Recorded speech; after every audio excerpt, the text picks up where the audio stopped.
à 7h19 sur Europe 1. Place à l'édito éco, Dimitri Pavlenko. Bonjour Agnès Verdier-Molinier. Bonjour Dimitri, bonjour à tous. Agnès, le Premier ministre François Bayrou alerte sur l'impact de la guerre commerciale lancée par Donald Trump. Il estime qu'elle pourrait coûter à la France plus d'un demi-point de PIB. C'est énorme, hein ?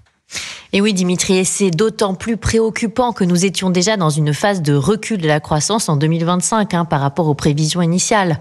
Rappelons que le budget a été adopté sur 0,9% de croissance et que nous sommes maintenant à une prévision de 0,7% selon la Banque de France. Si l'estimation du Premier ministre est la bonne, alors nous serions autour de 0,2% de croissance, donc proche de la récession, Dimitri. Et le déficit public, évidemment, il exploserait. De nouveau proche des 6%. Et si l'on commence à entendre qu'il faudrait mettre en place de nouvelles mesures pour aider les entreprises, mais on n'en a pas le premier euro. Il vaudrait mieux calmer la guerre commerciale et éviter l'engrenage plutôt que d'inventer de nouvelles dépenses publiques. Alors, on en vient justement à la question de quelle riposte mettre en place face aux États-Unis. On a l'impression, à ce stade, Agnès, si on écoute en tout cas le ministre de l'économie, Éric Lombard, que la France veut répondre à armes égales, ça l'expression on l'entend beaucoup, et que notre riposte sera ferme. Et oui Dimitri, et si nous voulons sortir par le haut de cette crise, nous devons essayer de comprendre ce que le président Trump a en tête. Il a en tête pour les États-Unis un déficit commercial abyssal de 1000 milliards de dollars et un coût de la dette américaine intenable à plus de 1100 milliards de dollars par an. Et comprendre aussi pourquoi il pense que l'Europe arnaque les USA.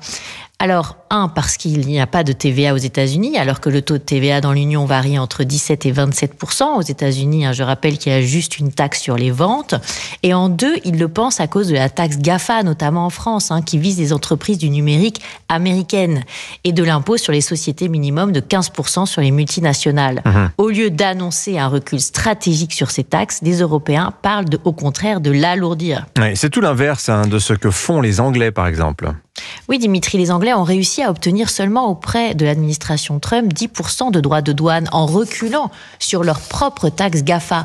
Reculer aussi sur les irritants et négocier vite nous éviterait des milliards perdus, des déficits publics gigantesques et une crise financière.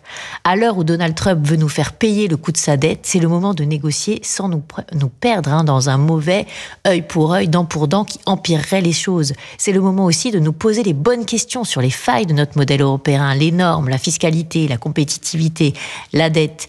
Il ne doit pas y avoir de tabou car il y a urgence. Signature Europe 1, Agnès Verdier-Molinier. Merci beaucoup Agnès. Merci Dimitri. C'était l'édito éco.